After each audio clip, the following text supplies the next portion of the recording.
은혜의 자리에 나오신 성도님들을 환영하고 축복합니다. 오늘 우리가 묵상할 말씀은 에스겔서 말씀입니다. 에스겔은 예언서로서 우리가 매우 난해해하는 성경 중에 하나입니다. 왜냐하면 오늘 에스겔서와 마찬가지로 성경의 모든 예언서들이 환상, 상징, 비유로 구성되어져 있기 때문입니다. 오늘 에스겔 1장에서는 이상한 생물들이 등장하고 동물인지 사람인지 이해가 되지 않는 것들을 설명을 합니다. 환상입니다.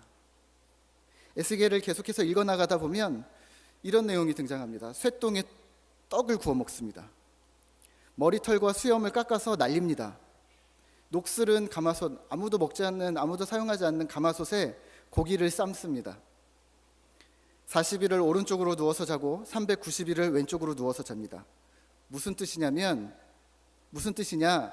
상징적인 행동입니다. 무슨 뜻이 있기는 합니다. 더 읽어나가다 보면 에스겔이 뭔가를 말합니다. 근데 무슨 말인지 모르겠습니다.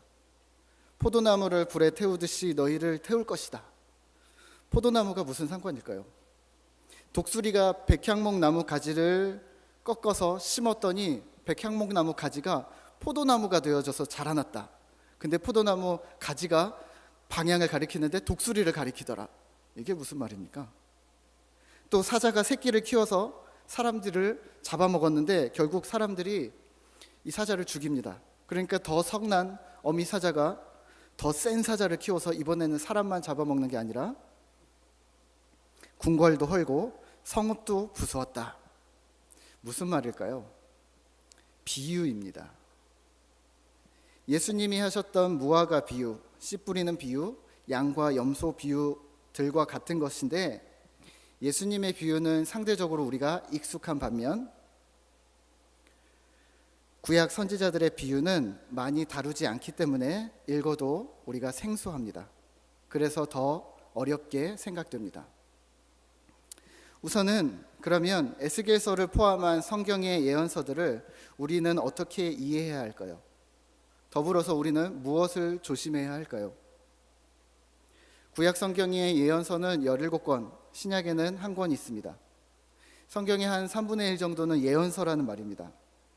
여기서 우리가 쉽게 갖는 오해는 이 예언서들이 2018년을 살아가는 우리 시대의 미래를 예언해 줄 거라고 생각하는 것입니다. 성경의 예언서들은 우리의 미래를 예언하지 않습니다. 지난 주일에 말씀드렸습니다. 오늘이나 내일이나 혹시 무슨 일이 일어날지 혹은 내년에 우리 집안에 좋은 일이 일어날지 나쁜 일이 일어날지를 가르쳐주지 않습니다. 이 정도까지는 아니죠 라고 얘기를 하실 텐데요. 네, 이 정도까지는 아니더라도 그러면 이렇게 오용하시는 분들이 있습니다. 성경책을 들고 이렇게 하는 겁니다. 하나님, 오늘 나에게 주시는 말씀은 뭡니까? 짠! 하면서 성경을 펴니다. 떠나라. 아, 하나님, 오늘 어디로 떠날까요? 그러면 다시 한번 펴니다. 짠! 아, 오늘은 동쪽으로 떠나야 되는군요. 그럼 동쪽에 가서 누구를 만나야 합니까? 짠! 무슨 말을 해야 합니까? 짠! 짠! 이렇게 사용하시면 안 됩니다. 아, 하나님, 올 한 해 나에게 주시는 말씀은 뭡니까? 이렇게 하다가 짠! 뽑습니다. 너는 축복의 통로가 될지라. 아, 하나님, 제가 축복의 통로가 되어져야 하는군요. 아, 목사님, 어찌되었건 우리가 은혜를 받기만 하면 되지 않습니까? 이게요, 평상시에는 괜찮습니다. 아무런 일이 없을 때 우리가 뭐 이렇게 하든 저렇게 하든 사실은 문제가 없습니다. 근데 문제가 커지는 건 뭐냐면 중요한 때, 위기 상황에 정말 큰 일을 치러야 할 때 이러고 있으시면 문제가 더욱더 커집니다. 예를 들면 이렇습니다. 내일 대학 수학 능력 시험입니다. 수학 능력 시험을 보는데 우리 자녀들이 이렇게 배운 겁니다. 아, 하나님, 내일 시험인데 하나님 혹시 저에게 오늘 하실 말씀 있으세요? 하고 짠 폈는데 오늘 편 에스겔서가 등장을 하는 겁니다. 에스겔서에 뭐 어디를 펴든 이런 이야기 등장합니다. 돌아오라, 돌아오라, 돌이키라, 돌이키지 않으면 심판이라. 그러면 우리의 자녀들이 시험을 어떻게 봅니까? 성경이 하나님 말씀이 맞는데 그렇게 활용하는 것이 아닙니다. 그러면 이거는 용납하시겠습니까? 하나님, 오늘 성도들에게 무슨 말씀을 전할까요? 짠! 펴서 제가 이렇게 설교 준비를 했다면 여러분들은 기쁘게 믿음으로 성령님이 하나님이 우리에게 주신 말씀이라고 생각하고 받으시겠습니까? 정말 은혜만 되면 되는 걸까요? 성경은 그렇게 사용하는 것이 아닙니다. 성경은 하나님의 사랑과 우리의 구원을 말하는 책입니다. 그리고 오늘 우리가 살펴볼 예언서들은 성경이 쓰여진 당시 그때를 기준으로 이스라엘 사람들, 그 당시 유대 민족을 향한 예언을 담았다고 해서 예언서인 겁니다. 무슨 메시지를 했냐면 이스라엘이 멸망한다는 내용이었습니다. 구약시대 이스라엘 사람들에게는 이스라엘이 멸망하는 것은 미래의 예언이었습니다. 하지만 지금 저와 여러분에게는 이미 멸망한 나라를 돌아보는 과거를 얘기하고 있는 것입니다. 구약 예언서의 주제는 두 가지입니다. 심판과 회복입니다.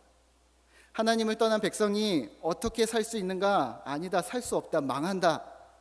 그래서 이스라엘 멸망이라는 한 축으로 예언을 합니다. 심판하시는 하나님. 그럼 하나님은 심판하시는 무서운 하나님이냐? 아니다. 하나님이 얼마나 좋은지 아니야. 좋으신 하나님. 그 하나님은 우리를 회복시키신다. 예수님을 보내실 것이고 그가 주시는 완전한 회복이라는 또 한 축으로 예언을 합니다. 그래서 심판과 회복, 이 두 축으로 항상 예언을 하고 있습니다. 오늘 우리가 살펴볼 에스겔서 말씀도 마찬가지입니다. 오늘 본문에 등장하는 이스라엘은 하나님을 떠났기 때문에 멸망했습니다. 이스라엘 나라에서는 예레미야 선지자가 눈물로 돌아오라고 부르짖습니다. 반면에 동시에 바벨론이라는 나라에서 이방 땅 포로로 잡혀온 이 땅에서는 에스겔 선지자가 이스라엘 포로들을 향하여, 이스라엘 백성들을 향하여 돌아오라고 강력하게 선포하고 있습니다. 하지만 양쪽 다 마음을 바꾸지는 않습니다. 더 심한 것은 여기 바벨론에서 포로 생활을 하는 사람들입니다. 포로 생활을 하면 이 정도 힘들면 하나님께 매달릴 법도 한데 여전히 하나님 말씀 듣기를 거부합니다. 패역함입니다. 강팍함입니다.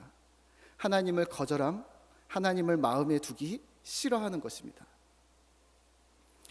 마태복음 21장에 보면 어떤 사람에게 두 아들이 있습니다. 두 아들이 있는데 큰 아들에게 포도원에 가서 일하라 했더니 네 알겠습니다 하고서 안 갔습니다. 작은 아들에게도 너도 가서 일 좀 도와라 그랬더니 둘째가 싫어요 하고서 나중에 그 후에 뉘우치고 갔다고 합니다. 이 두 아들의 문제점은 뭘까요?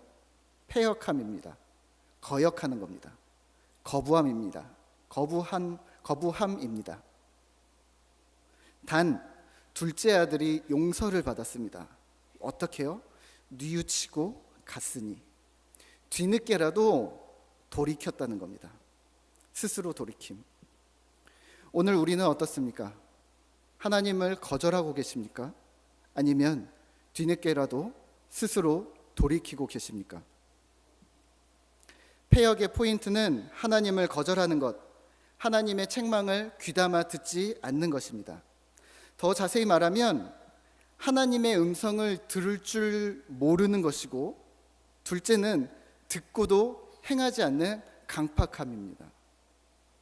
질문 하나 할까요? 우리 성도님들은 하나님 음성 어떻게 듣고 계십니까? 저는 고등학교 때부터 큐티를 해왔습니다. 지금도 하고 있습니다. 하나님 말씀이 너무 듣고 싶었고 기도도 많이 하고 은사도 사모했는데 다른 건 안 주시더라고요. 근데 무엇보다도 궁금했던 건 하나님의 의중이 궁금했습니다.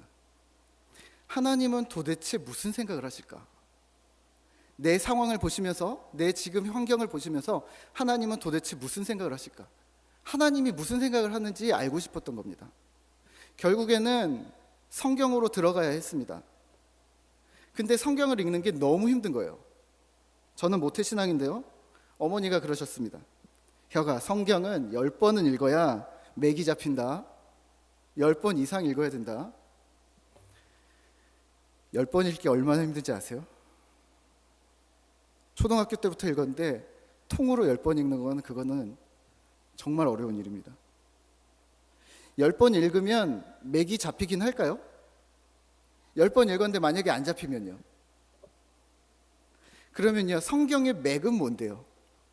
요즘에 엑기스, 핵심 강의, 포인트 강의 뭐 이런 거 많이 나오는데 그럼 맥을 먼저 알려주고서 성경을 읽으면 되는 거 아닐까요? 성경을 읽다 보면 이래요. 앞부분이 기억이 안 나요. 까먹고 또 까먹고 또 다시 들춰보고 돌아서면 또 잊어버리고 눈으로 읽긴 읽었는데 입으로도 읽긴 읽었는데 소리내서 읽었는데 무슨 말인지 몰라요. 영어 책을 읽는 것 같습니다. 다시 돌아가서 다시 읽어요. 내 삶의 순간마다 제가 닥치는 여러 가지 환경들마다 하나님의 뜻이 지금 너무너무 궁금할 때가 있는데 그때마다 성경을 폈는데 성경만 펴면 눈앞이 더 캄캄해지는 거예요. 왜냐하면 성경은 너무나도 큰 벽이었던 겁니다. 제가 고등학교 1학년 때 입교 세례를 받으면서 요한복음만 수십 번을 읽게 됐습니다. 한 번만 읽으라고 했는데 한 번 읽고 두 번 읽고 세 번 읽고 그러다 보니까 다른 거 못 읽겠는 겁니다. 그래서 요한복음만 엄청나게 많이 읽었습니다. 그러면서 드는 생각이 묵상 이렇게 하는 거구나. 그 이후로 큐티 책도 사고 경건서적도 읽으면서 성경을 더 가까이 할 수 있었습니다. 어떤 분이 그러셨어요. 목사님, 큐티 괜찮을까요? 큐티하면 성경을 혹시 자의적으로 해석하거나 그래서 문제가 생기면 어떡할까요? 제가 아무 말씀 안 드렸지만 대답은 있습니다. 뭐냐면 이렇습니다. 네, 가끔 큐티하면 그렇습니다. 큐티책 한 권 사면 30번이 등장하는데요. 30번 중에 5번을 큐티하면 5번 중에 자의적인 해석이 몇 번 있겠죠. 우리가 다 서툰데 2번, 3번 있을 수 있죠. 그런데요, 묵상을 5,000번을 하면요, 제가 계산을 해봤습니다. 17살 때부터 지금까지 몇 번을 했을까? 대충 1년에 한 100번, 200번은 하지 않았을까? 5,000번을 큐티를 했는데 설마 3,000번을 자의적으로 해석을 할까요? 그렇게 열심히 하는데 하나님이 엉뚱한 대로 가게, 그냥 너 막 가는 대로 막 가라, 하나님이 내버려 두실까요? 큐티 책이 우리에게 주는 건 옆에 써 있는 본문 해석이 아니라 오늘 성경 말씀을 이만큼만 묵상하자는 분량과 범위의 가이드입니다. 성경 읽기표 있죠? 그거와 같습니다. 너무 힘드시면 옆에 있는 해설을 보셔도 되긴 하지만 보통 훈련이 된 사람들은 옆부분을 잘 안 봅니다. 큐티책, 경건서적들을 통해 성경 말씀을 묵상하는 것이지 우리가 큐티책을 묵상하는 것은 아닙니다. 결국 우리가 가진 문제점은 뭐냐면 하나님 음성 듣고 싶고 하나님 뜻을 알고 싶은데 노력하지 않는 겁니다. 막연히 어느 날 하나님이 나에게 딱 말씀하실 거라고 기대하는 겁니다. 기도 시간을 10분에서 30분으로 늘리고 1시간, 그래도 하나님 음성 안 들리니까 2시간, 3시간 늘립니다. 공예배에 참석 다 하고 봉사, 구제사역 다 참석합니다. 수고하셨는데 방향을 잘못 잡으셨습니다. 성경으로 결국에는 돌아오셔야 합니다. 하나님은 성경으로 말씀하시기 때문입니다. 패역함의 둘째는 듣고도 행하지 않는 겁니다. 하나님을 거역하는 패역한 사람들은 하나님의 음성을 들을 줄도 모르고 혹여 들어도 행하지 않는 겁니다. 패역하면 출애굽 당시 바로왕을 생각하면 될 듯합니다. 듣고도 스스로 마음을 강팍하게 하는 겁니다.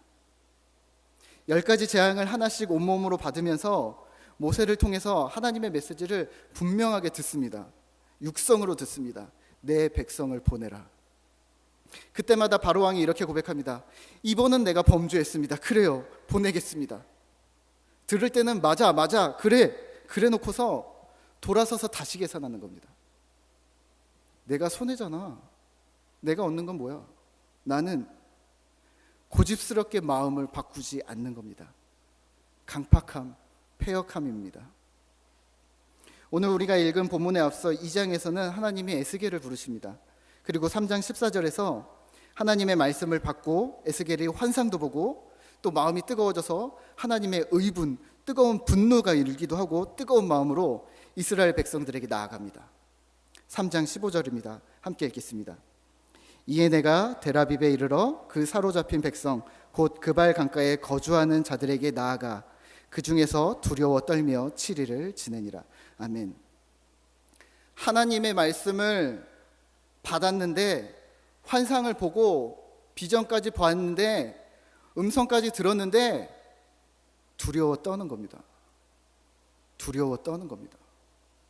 우리는 들으면 다 해결된다고 생각을 하는데요, 들었는데도 불구하고 두려워 떠는 겁니다. 왜요? 에스겔이 현실을 직접 맞닥뜨려 보니까 너무 막막한 거였습니다. 포로 생활 중이고 바벨론 땅이고 힘든 노역으로 고단한 상태고 모두가 무기력한 상태이고 누가 봐도 나라 잃은, 희망을 잃은 자들입니다. 게다가 마음까지 닫혀 있는 겁니다. 에스겔도 5년 동안 이스라엘 백성들과 함께 포로 생활을 하면서 이들이 어떤 상태인지 이미 잘 알고 있었습니다. 그들은 이렇게 얘기했습니다. 이스라엘 백성들은 이렇게 얘기했습니다. 우리가 왜 이렇게 패망하고 비참한 생활을 하게 되었는가? 우리 조상 때문이다. 자신들은 아니라는 겁니다. 에스겔 18장 2절에 이스라엘에 이런 속담이 있다고 합니다. 아버지가 신포도를 먹었으므로 아들의 이가 시리다. 이런 말입니다. 나는 포도를 안 먹었는데 아버지가 신포도 먹었는데 나도 이가 시리게 됐다. 무슨 말이냐면 내가 잘못한 게 아니라 우리 선조들이 잘못해서 우리가 망했다. 잘못은 그들이 했고 망한 건 우리다. 탓하는 겁니다.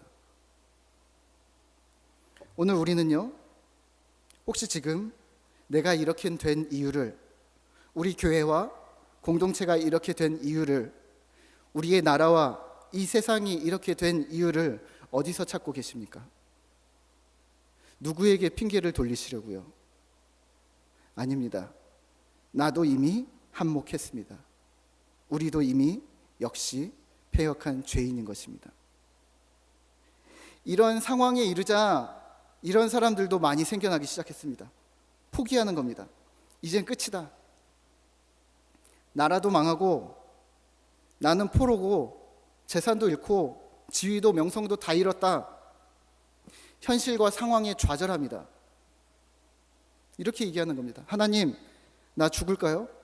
도저히 못 살겠습니다. 또 이런 마음도 드는 겁니다. 반항심이 스물스물 올라오는 겁니다. 하나님 믿어서 뭐 할 건데? 옛날 어르신들이 그러시죠. 예수 믿으면 돈이 나와, 쌀이 나와. 왜 이렇게 교회를 가는 거야? 무너진 마음은 하나님을 부정하기 시작합니다.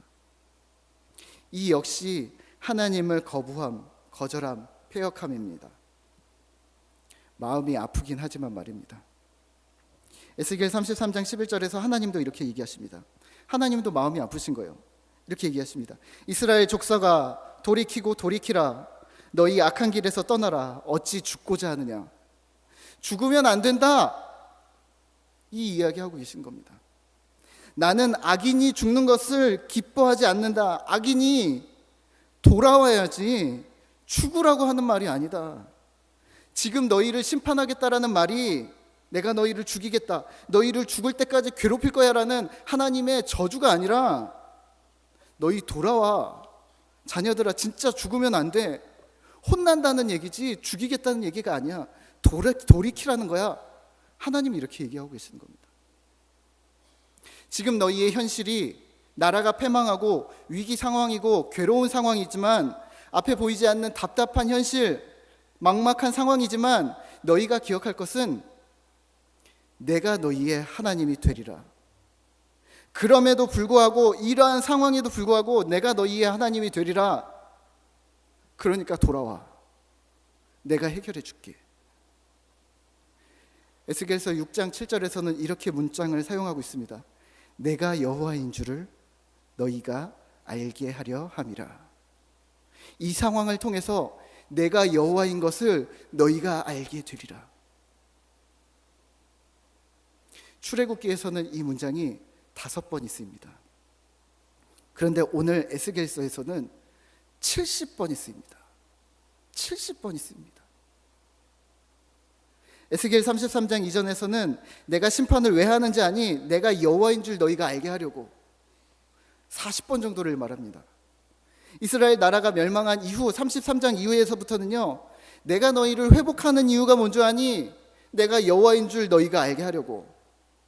심판하시는 이유도, 회복시키시는 이유도 내가 하나님임을 알게 하기 위해서라고 말하십니다. 에스겔서 11장 20절입니다. 그들은 내 백성이 되고 나는 그들의 하나님이 되리라. 우리가 처한 우리의 모든 환경이 결국은 하나님 백성 되는 것에, 우리가 하나님 백성 되는 것에 초점이 맞춰져 있다는 겁니다. 결론은 무엇을 말해도 하나님 백성이라는 겁니다. 하나님이 내 하나님이 되시겠다라는 말입니다. 오늘 나는요, 오늘 이 메시지를 들은 우리는 어떻게 하시겠습니까? 하나님이 문혁의 하나님이 되시겠다는데요, 하나님이 제주 영락교회의 하나님이 되시겠다 하시는데요, 그러면 우리는 지금부터 무엇을 하실 겁니까? 17절입니다. 함께 읽겠습니다. 인자야, 내가 너를 이스라엘 족속의 파수꾼으로 세웠으니 너는 내 입의 말을 듣고 나를 대신하여 그들을 깨우치라. 아멘.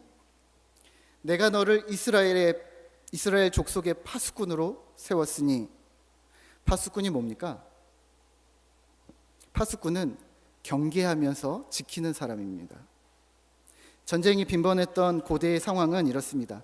성의 가장 높은 곳에서 파수꾼이 24시간 깨어서 멀리까지 경계를 섭니다.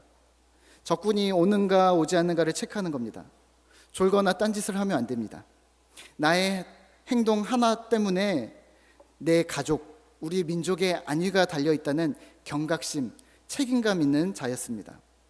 그래야 적이 딱 등장했을 때 재빨리 상황을 파악하고 백성에게 경고 나팔을 불어서 전쟁을 방비케 할 수 있기 때문입니다. 파수꾼의 사명은 두 가지입니다. 너는 내 입의 말을 듣고 나를 대신하여 그들을 깨우치라. 첫 번째는 듣는 것입니다. 우리는 듣고 있는가? 주의 입의 말을 듣고 있는가? 되짚으셔야 합니다. 하나님의 말씀을 듣고 계십니까? 하나님이 말씀하시는 명령들을 제대로 이행하고 계십니까? 아멘입니다. 많은 분들이 그런데 이렇게 얘기하세요. 목사님, 제가 젊었을 때 만난 하나님은요, 이러이러하세요. 목사님, 제가 집 살 때는요, 이렇게 열심히 했었습니다. 제가 10년 전에요, 10년 전에요, 5년 전에요. 죄송하지만 하나님이 최근에는 뭐라고 하시던가요? 오늘은요, 어제는요. 10년 전에 말씀하시던 하나님은 지금도 여전히 당신에게 말씀하고 계셔야 합니다. 하나님은 지금 살아계시기 때문입니다. 우리의 신앙이 현재가 되지 못하고 수년 전에 들었던 말씀을 지금도 고수하고 계시다면, 네, 정확히 말해서 구원은 받을 수 있으시겠지만 현재 내 삶, 우리 공동체 안에 말씀의 능력이, 복음의 능력이 나타나게 할 수는 없습니다. 구원만 받으실 겁니까? 아니면 우리의 삶에 복음의 능력이 나타나게 만드실 것입니까? 왜냐하면 지금 현재 우리가 하나님의 말씀을 들어야 하는 이유는 파수꾼의 역할을 감당하기 위해서입니다. 파수꾼이 이래도 될까요? 제가 5년 전에 저기 적군이 오는 걸 봤는데 지금 빨리 준비하세요. 아니죠. 제가 3년 전에 봤는데 지금도 계속 준비하고 계셔야 돼요. 어떻게 그렇게 하고 있습니까? 지금 하나님이 하신 말씀을 우리가 파수꾼이 되어서 재빨리 주위 사람들에게 경고하거나 희망을 주어야 하는데, 우리는 5년 전, 10년 전 젊은 시절의 말씀들을 여전히 주변에 말하고 있는 겁니다. 명령의 현실성, 적시성을 지금 간과하고 계신 겁니다. 목사님, 그래도 하나님의 말씀은 변함없습니다. 네, 맞습니다. 변함없습니다. 제가 변했다고 말하지 않았습니다. 하나님의 말씀은, 메시지는 항상 똑같습니다. 동일합니다. 하지만 시대마다, 상황마다 강조점이 달랐다는 것은 기억하셔야 합니다. 어제 하신 말씀과 오늘 하신 말씀의 방점이 다르다는 겁니다. 어제 전도하라고 하셨으면 오늘은 회개하라고 하실 수도 있다는 말입니다. 현실성, 적시성입니다. 적시성을 간과한 하나님의 말씀을 여전히 고수하는 것은 매우 위험한 일입니다. 신학자 칼 바르트는 한 손에는 성경을, 다른 한 손에는 무엇을 들고 있으라고 했을까요? 신문을. 어디 신문이요? 그거 모르겠습니다. 오늘자 신문을. 한 손에는 신문을 이라고 말했습니다. 성경을 가지고 오늘날짜 신문을 해석해 나가야 한다는 말입니다. 로마 박해 시대에 구약 성경을 가지고 핍박을 해석하며 견뎌나갔던 것처럼 일제강점기 6.25 근현대를 지나면서 우리의 믿음의 선배들이 성경을 가지고 현실을 부딪혀 나갔던 것처럼 오늘 2018년을 살아가는 우리도 성경으로 오늘을 해석하셔야 합니다. 하늘에 드론이 날아다닙니다. 드론으로 택배를 날릅니다. 걸어다니면서 핸드폰을 하는데 인터넷도 하고 지도도 보면서 내가 어디 있는지, 이 지구상에 내가 어디 서 있는지 지도도 보고 있습니다. 밤마다 수천 마일리에 떨어진 미국에 있는 손주랑 영상통화를 하는 이 시대에 우리가 어떤 메시지를 전해야 할 것인가, 이 성경, 동일한 성경을 들고 구약시대, 신약시대 동일한 성경을 들고 오늘 우리는 어떤 말씀을 전해야 할 것인가 찾아내야 합니다. 하나님의 음성을 들으셔야 합니다. 먼저 중요한 것은 하나님과 친밀해지는 겁니다. 친밀해지지 않으면 음성을 들을 수가 없습니다. 결국 성경입니다. 성경을 읽으셔도 되고 성경을 쓰셔도 됩니다. 하지만 부탁드리기는 혼자 하지 마시고 교회에서 하고 있는 성경 공부를 하시는 것이 좋습니다. 저는 매주 목요일에 성서 아카데미를 하는데요. 우리 반 학생들은 참 솔직합니다. 어르신들인데요. 어떤 집사님이 이러시는 거예요. 목사님, 저는 모태신앙인데요. 오늘 오셨나 몰라요. 네. 저는 모태신앙인데요. 이제 필사 성경을 좀 쓰고 있어요. 그러세요? 잘하셨네요. 그랬더니 근데요, 아무것도 몰라요. 그냥 쓰는 거예요. 써도 몰라요. 그러시는 거예요. 네, 성경을 읽던 쓰던 통독으로 성경을 요즘에는 mp3로 듣기도 하는데요. 듣던 한계가 있는데 이겁니다.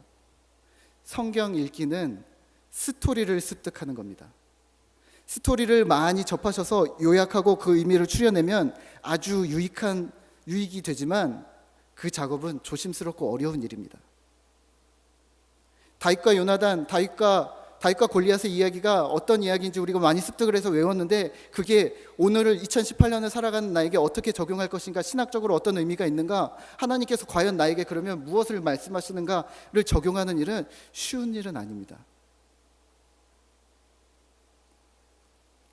반면 초대교회나 종교개혁 이후의 신앙의 선배들을 보면 신앙이 매우 빠르게 성장했습니다. 이단들도 마찬가지입니다.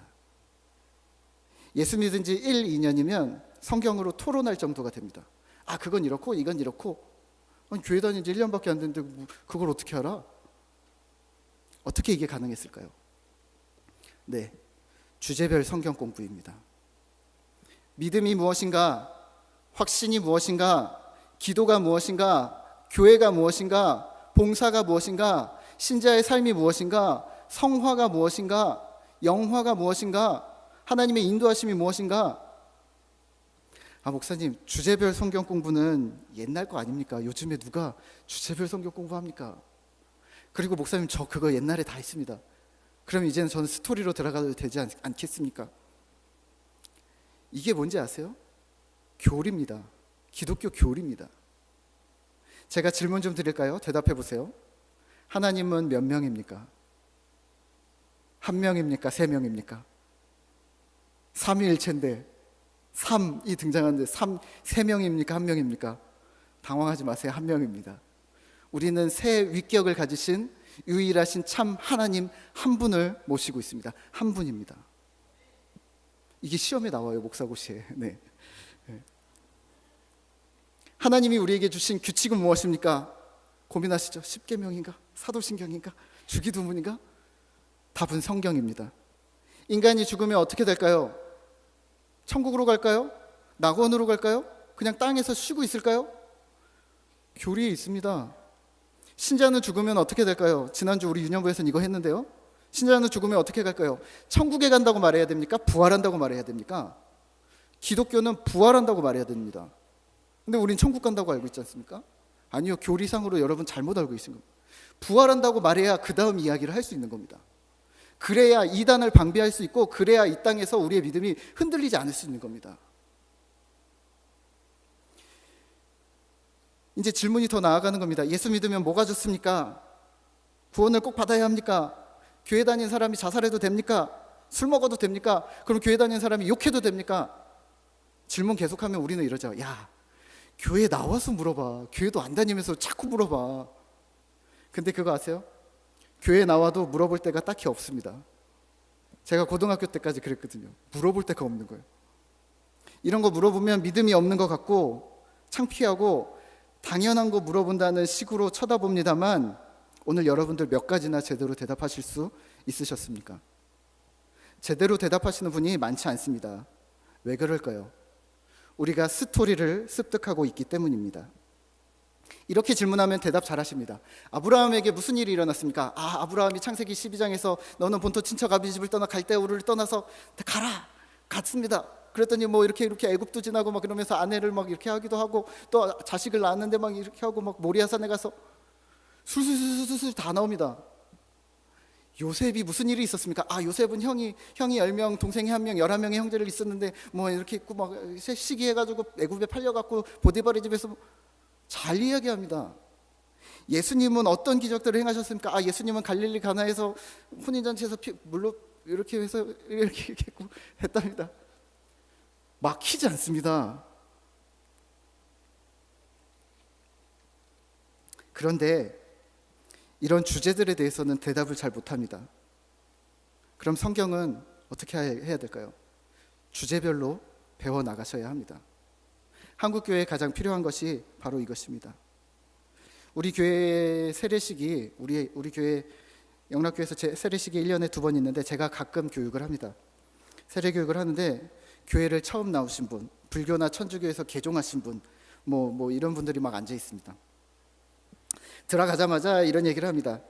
그분들에게 이렇게 말씀드립니다. 여러분들 성경 있으세요? 그러면 성경 있는 분도 있고 없는 분도 있으세요.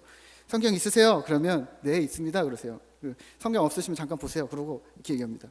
이 성경에서 가장 중요한 게 뭔지 아십니까? 이것만 알면 성경책 안 읽으셔도 돼요. 그러면 눈이 반짝반짝. 왜냐하면 성경책이 이렇게 두꺼운데 이걸 어떻게 읽어야 되나 하고 있었는데, 성경을 안 읽어도 되니까 눈이 반짝반짝합니다. 성경이 가장 중요한 건 어디냐면, 우리 교회가 가장 중요한 건 맨 앞에랑 맨 뒤에다 빼놨습니다. 맨 앞에를 펴보시죠. 그러면 주기도문과 사도신경이 등장합니다. 여러분들, 사도신경을 보시면 우리가 무엇을 믿는지, 우리 하나님은 누구이신지, 우리가 믿는 기독교의 신조는 무엇인지 여러분들이 이것만 외우시면 됩니다. 혹여 이단이라고 불리는 사입이나 그런 다른 종교들이 오면 이 사도신경이랑 대조해 보시면 됩니다. 예수 그리스도가 우리의 주가 맞나? 아니, 이만인데? 그럼 이단이네. 바로 이렇게 나오실 수 있으셔야 합니다. 그게 믿음입니다 라고 말씀드립니다. 또 이렇게 얘기합니다. 마지막에 이렇게 묻습니다. 여러분 이제 그러면 교회 다니실 거죠? 그러면 교회 다닐 거예요 그러세요. 그러면 교회 다니는 사람은 다르게 행동해야 되는 거 아세요? 그러면 깜짝 놀랍니다. 아니, 교회만 다니면 되는 줄 알았는데 행동을 다르게 해야 된다니 깜짝 놀랍니다. 교회 다니면 다르게 행동해야 되는데, 그거 어떻게 보면 되냐면 성경 맨 뒤에를 펴세요. 그러면 10계명이 있습니다. 요렇게만 행동하세요. 요게 기본입니다. 하나님께 이렇게 행동하셔야 되고 사람에게 이렇게 행동하셔야 합니다. 안에 있는 이 두꺼운 내용은, 수많은 내용은 이제 교회 다니시면서 차근히 찬찬히 읽으시면 됩니다라고 소개합니다. 어떤 남자분이 끝났는데 오셔서 이러시는 거예요. 목사님, 제가 교회를 오래 다니긴 했는데 세례 받을 필요가 없는 것 같아서 그냥 나왔다 안 나왔다, 이 교회 다녔다 저 교회 다녔다 이러는데, 여기서 처음 세례 받기로 했는데 이런 얘기, 사도신경, 주기도문, 십계명이 중요하다는 얘기 처음 듣습니다. 목사님, 도움이 됐습니다. 혹시 여러분들도 처음 들으셨습니까? 주제별 묵상이 아닌 스토리 묵상을 너무 많이 듣고 계신 것입니다. 실제 교리인 소요리문답은 소요리문답, 대요리문답, 그러니까 교리문답입니다. 소교리문답, 대교리문답이 있는데요. 천주교에 없는 개혁주의 교회의 신조, 신념들을 정리해 놓은 것입니다. 천주교가 우리 큰 집이고 우리는 작은 집이라고요? 아니요. 우리는 개혁주의 교회입니다. 종교개혁 500주년 종교개혁이 작년이었죠. 500년 전 종교개혁 이후로 천주교랑 우리가 같은 길을 간 적이 없습니다. 일어난 이후 그리고 100년이나 지난 이후에, 그러니까 지금으로부터 400년 전에 목사님 121명, 평신도 대표 30명이 모여서 6년 동안 만든 것이 바로 이 소요리, 대요리 문답들입니다. 대요리 문답은 대니까 두꺼워요. 목사 신학생용, 저희는 이걸 조직신학이라고 부릅니다. 소요리 문답은 일반 평신도용입니다. 얇습니다. 성도용입니다. 천주교나 여호와의 증인, 신천지, 구원파나 다른 이단에서는 사도신경, 신앙고백서, 요리문답들을 인정하지 못합니다. 이런 주제별 문답식의 신앙교육은 우리 신자들의 신앙을 튼튼히 할 뿐만 아니라 이단과 싸우는 도구가 됩니다. 열심히 배우고 익히셔서 하나님이 우리 삶에 하시는 말씀을 잘 들으셔야 합니다. 마지막으로 깨우쳐야 합니다. 나를 대신하여, 원문에서는 대신하다라는 말보다는 하나님으로부터 오는 경고를 그대로 전달하라. 하나님의 경고 메시지를 그대로 전달하여 깨우치라고 합니다. 누구를요? 첫 번째는 악인입니다. 3장 18절부터인데요. 가령 내가 악인에게 말하기를 너는 꼭 죽으리라 할 때, 악인이 듣고도, 그 메시지를 듣고도 돌이키지 않으면 악인 책임이다. 하지만 악인에게 경고하지 않는다면 파수꾼 내 책임이다. 파수꾼이 적이 오는 것을 알리지 않으면, 보고도 알리지 않으면 직무유기입니다. 조금만 더 하면서 미루면 안 됩니다. 지금입니다. 지금 보고, 지금 들어야 지금 말해줄 수 있는 것입니다. 누구에게 또 말해야 할까요? 의인입니다. 3장 20절입니다. 함께 읽겠습니다. 3장 20절입니다. 또 의인이 그의 공의에서 돌이켜 악을 행할 때에 이미 행한 그의 공의는 기억할 바 아니라 내가 그 앞에 거치는 것을 두면 그가 죽을지니 이는 내가 그를 깨우치지 않음이라. 그는 그의 죄 중에서 죽으려니와 그의 핏값은 내가 내 손에서 찾으리라. 아멘. 의인이 죄를 짓는 순간, 의인도 죄를 짓는데요, 죄를 짓는 순간 그 이전의 공로는 없던 것으로 친답니다. 정상 참작이나 공로 인정이 없다는 말입니다. 너 예전에 잘했잖아. 너 교회 다니지 30년이나 됐잖아. 이번에는 내가 한번 봐줄게. 이런 게 없다는 말입니다. 그냥 죄 지면 의인이든 죄인이든 다 죄인이라는 겁니다. 내가 그 앞에 거치는 것을 두면 하나님이 그런 의인 앞에 거치는 것, 그러니까 하나님이 의인의 죄를 한 번뿐인 죄였을지 모르지만 그 죄를 심판하시면 의인이 죽을 텐데 안 된다. 죽으면 안 된다. 그러니까 파수꾼은 뭘 해야 되냐? 그 이전에 의인에게 계속해서 죄 짓지 않도록, 죄를 지으면 안 된다고 경각심을 일깨우라고 얘기하는 겁니다. 어느 나라 말인지 모르겠는데요, 단돌이 한다는 말이 있습니다. 사전에 찾아보니까 단취라는 단어로도 나오고요. 일본 말인가요? 집안 단속할 때 쓰는 단속하다, 채비를 하다, 점검하다 등의 단어로 쓰입니다. 다시 말하면 의인이 죄 가운데 부지불식간 빠지지 않도록 스스로 단속해야 한다는 말입니다. 이런 거예요. 저희 집에 큰아들이 있습니다. 요즘 조금 사춘기인데요, 숙제하는데 자꾸 우는 거예요. 그림 일기 그리면서 자꾸 막 우는 거예요. 으이씨, 그림이 안 그려져, 띄어쓰기가 안 돼, 지우개가 안 지워져, 막 계속 우는 거예요. 그래서 이렇게 얘기합니다. 건아, 회초리 갖고 와. 그리고서 바로 때리지 않고 이렇게 들고 훈계를 합니다. 숙제하는데 짜증내면 돼? 안 돼? 안 돼요. 그래요. 숙제하는데 짜증내면 된다고? 안 된다고? 안 돼요. 더 크게 얘기합니다. 된다고? 안 된다고? 안 돼요. 왜 더 크게 얘기할까요? 동생 들으라고. 동생 똑같이 하거든요. 나중에 동생 들으라고. 동생도 그러지 말라고 미리 단돌이 하는 겁니다.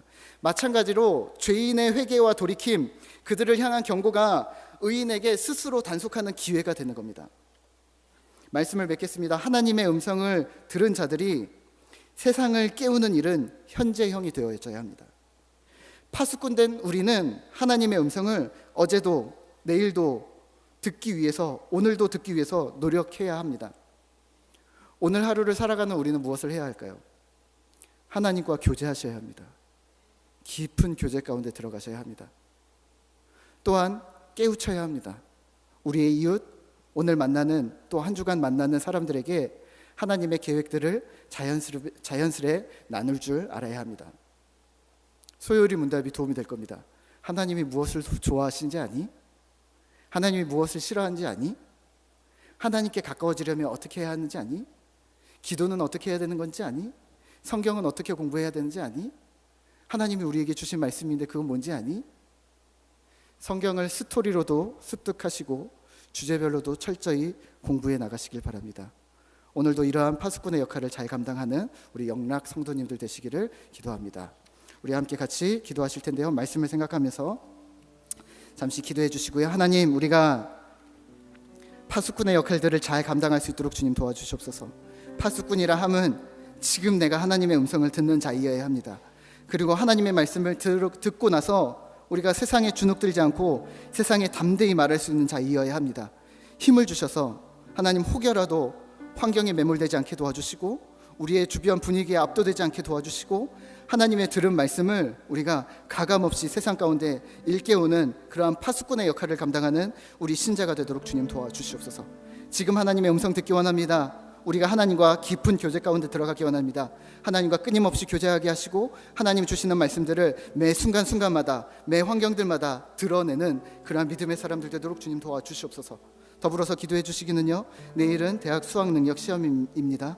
우리 자녀들 위해서 기도해 주시기는 우리의 자녀들이 이 관문을 잘 통과해 나갈 수 있도록 주님 도와주시옵소서.